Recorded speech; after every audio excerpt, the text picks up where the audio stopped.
Meeting way back para ser hopi duidelijk. Area aqui, onde nós estamos ainda está Parque Nacional Aricoc, aceita o nome de área e sempre gente lo que visitar Parque Nacional Aricoc.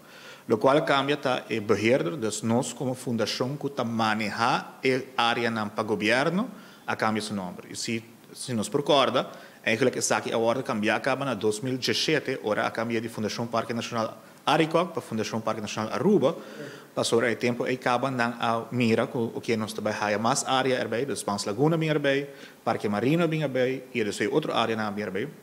Então para nome para acaparatur a cambia o tempo para a Fundação Parque Nacional Aruba.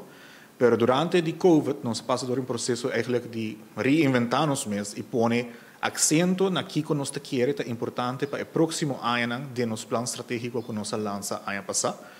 Então, em nada, nossa sala, do ponto de vista também, que nós mesmos cambia nosso nome e sobre que nós estamos cambiando como organização. Então, nós não estamos uma organização somente que está manejando parque, nós estamos manejando a natureza, eigenlijk, todo caminho. Então, choco não conhece somente parque como seu habitat, eigenlijk que não está vivo tampouco, pero se está outro caminho, também nós estamos ponendo science, também nós estamos por fazer algum trabalho. Ora que botem o nome parque, tem o nome de fundação, bota limitado mesmo espaço.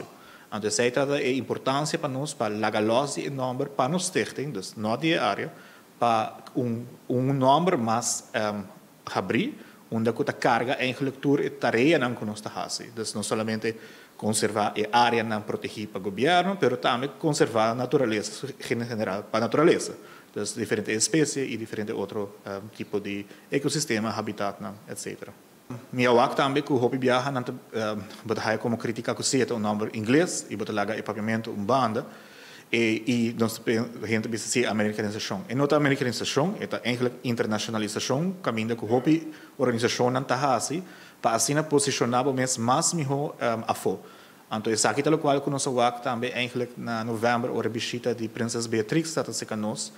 Ora que nós começamos a comunicar com a Europa e a Holanda, então nós vamos como parque, então nós pero é não compreendível de como botar fazer certo trabalho, pero botar parque.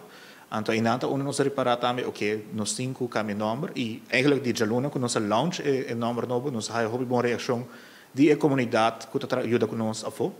Nós trabalhamos com gente de Europa, nós trabalhamos com Inglaterra e de América, diferentes NGOs que ajudam nós e querem ajudar nós para a que nós temos a trobe partners não que antes da até acaba para Cascabel que a que quer vir back e por ajudar nós com Cascabel e recentemente nós temos apresentação interna também para assim explica tudo o processo que nós canadense e uma natura a dar feedback pero também a que com eta e por casualidade ayer me hai hobby nice comentário de nosso ranger então nós bisa que nós estamos indo back na onde nós começar. Nós estamos trabalhando back na conservar, pôr conservação como é ponto número 1 e a recreação é ponto número 2.